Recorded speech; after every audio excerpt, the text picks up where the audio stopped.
Well, what makes a great leader? Carolyn is here to help us with our business topic. Welcome back, Carolyn. Thank you very much for having me back, Brandon.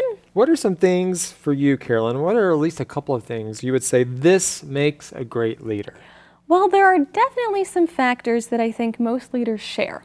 One of those would be dedication. If you're going to be a good leader, you have to really be dedicated to what you're doing. Sure. I think another really good quality in a leader is to have a clear vision. Where do you want to go? What is that goal?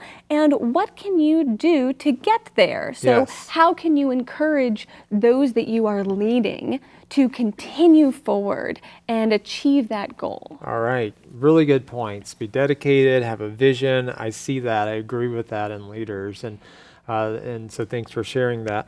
Well, with regards to leadership and company culture, we talk about Melinda Gates here on the first day. And she said something that I found really interesting. She said this: just be yourself and see if you can still be successful. And she said she ended up attracting all kinds of people from all over the world. She decided just to be herself. And sometimes, Carolyn, people think, oh, I need to be this way or that way, but she actually was herself and it helped her out a lot. That seems to be the case for her. And I think that's important to note, that there are a lot of different leadership styles. Not just one way to lead or one way to do things and encourage people to work harder, right? Sometimes we think, oh, the only way to get people to work harder is to threaten them or like, oh, if you don't do this or you have to.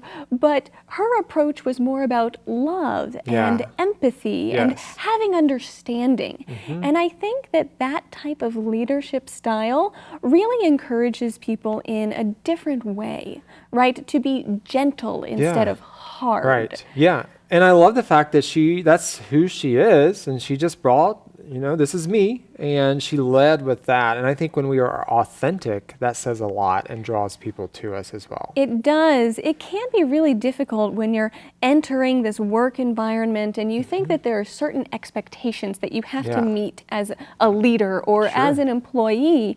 And that's not necessarily the case. Sometimes, rather than meeting these expectations that you think exist in the culture, maybe being yourself is the best thing that you can do for your company. That's right.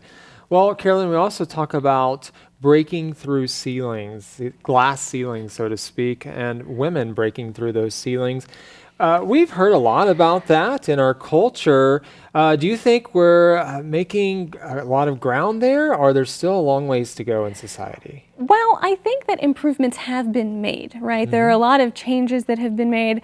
I'm a woman. I can get pretty much whatever kind of job I want. I can wear pants to work. I don't have to wear a skirt, which is great. But there are still a lot of inequalities, like women who are hired to do the same job as a man, but they get paid less for it. That sort of thing is still pretty prevalent.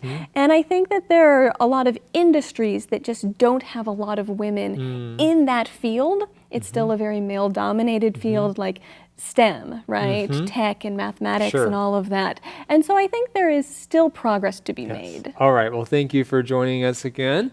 And thank all of you as well. We hope that you check out this article in its entirety and join us again next time here on Insights.